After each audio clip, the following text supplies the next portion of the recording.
Hello guys, barkanku da warhaka. Ni ne naku har kullum LMD Tech. Yau na zo muku da bayani akan yanzu misali in nayi muku bidiyo akan crypto, to yadda za ka je ka ɗauko contract address ɗin domin ka yi pasting ɗinsa.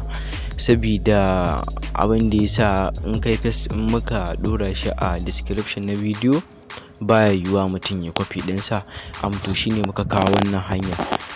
Amma kafin mu je ga cikin shirin, in ka manta baka danna mana alamar subscribe ba, ka danna mana alamar subscribe, sannan ka danna mana alamar ƙararrawar sanarwa domin samun saƙonninmu da zarar mun ɗora.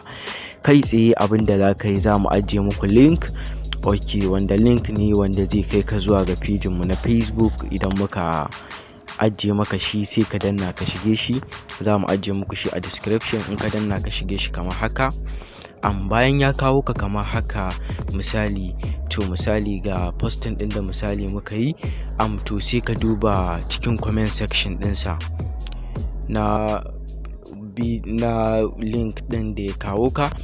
To in ka duba cikin comment ɗin, za ka ga gashi mun ajiye muku contract address ɗin ga ta misali.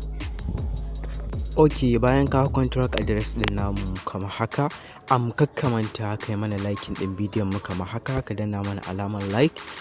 To sai ka zo nan gurin sai ka danne shi. Idan ka danne zai kawo ka fuska kamar haka, ga gurin da aka sa copy sai kai copy. Yanzu gashi kai copy ɗin contract address ɗin.